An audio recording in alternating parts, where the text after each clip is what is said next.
பாலைவனத்தில் இறைவனோடு உரையாடி தன்னை ஆய்வுக்கு உட்படுத்திய இயேசு தான் ஒரு அரசியல் மெசியா அல்ல என்ற முடிவினை எடுக்கின்றார். இருப்பினும் அவருக்கு அரசியல் மெசியாவுக்கான சோதனைகள் தொடர்ந்து வருகின்றன. எருசலேம் நுழையும் இயேசுவோடு பயணித்தவர்கள் இயேசுவினை எப்படியாவது அரசனாக்க வேண்டும் என்ற சிந்தனையோடு பயணிக்கின்றனர். இயேசு தன் சாவினை முதல் முறையாக அறிவித்தபோது பேதுரு இயேசுவை அழைத்து கடிந்து கொண்டு, ஆண்டவரே, இது வேண்டாம் என்கின்றார். இப்படி உமக்கு நடக்கவே கூடாது என்கின்றார். பேதுரு தனது சிந்தனையை வெளிப்படுத்துகின்றார்.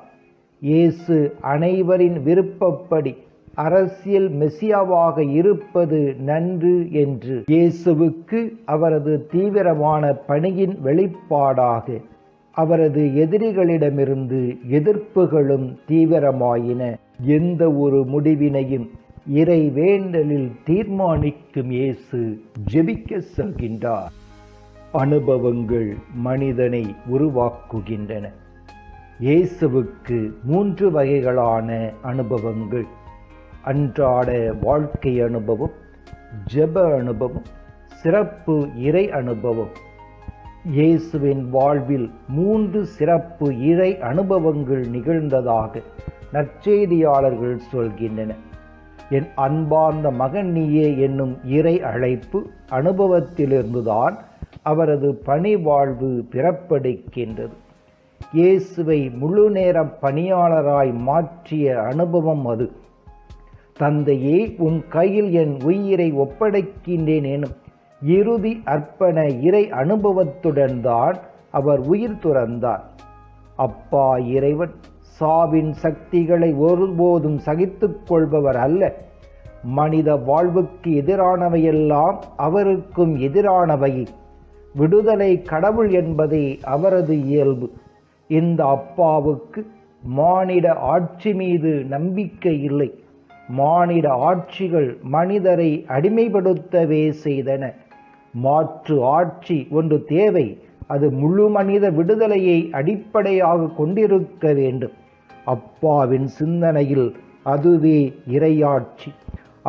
இறையாட்சி வன்முறையினாலோ பலவந்தத்தினாலோ திணிக்கப்படுவது அல்ல. அது தியாகத்தினால் உருவாக்கப்படுவது. மிக சிறந்த எடுத்துக்காட்டினை இந்த சமுதாயத்திற்கு எடுத்துக்காட்ட அப்பா விரும்புகின்றார். தனது மகனின் பலியிடுதலே மிக சிறந்த எடுத்துக்காட்டாக இருக்கும் என்பதனை வெளிப்படுத்தும் நிகழ்வாக 3வது இயேசுவின் சிறப்பு இறை அனுபவம் அமைகின்றது. இஸ்ராயலருக்கு சட்டம் என்றால் மோயிசு, இறைவாக்கினர் என்றால் எலியா. இயேசுவின் இறைவேண்டலில் சட்டத்தின் நிறைவு, இறைவாக்கின் மையம் தியானிக்கப்படுகின்றது.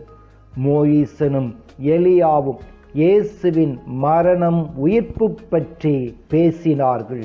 மெசியா துன்புறும் ஊழியனாக இருப்பார் என்ற சட்டத்தின் நிறைவும் இறைவாக்கின் மையமும் இறைவேண்டலில் வெளிப்படுகின்றது. அதனை அப்பா தனது திட்டமாக வெளிப்படுத்துகின்றார். எசாயா ஆகமம் அதிகாரம் 42. இதோ என் ஊழியர், அவருக்கு நான் ஆதரவு அளிக்கிறேன். நான் தேர்ந்து கொண்டவர் அவர். அவரால் என் நெஞ்சம் பூரிப்படைகின்றது. அவருள் என் ஆவி தங்கும்படி செய்தேன். அவர் மக்களினங்களுக்கு நீதி வழங்குவார். அவர் கூக்குரலிட மாட்டார். தம் குரலை உயர்த்த மாட்டார். தம் குரலொலியை தெருவில் எழுப்பவும் மாட்டார். நெறிந்த நாணலை முறியார். மங்கி எரியும் திரியை அணையார். உண்மையாகவே நீதியை நிலைநாட்டுவார். உலகில் நீதியை நிலைநாட்டும் வரை அவர் சோர்வடையார்.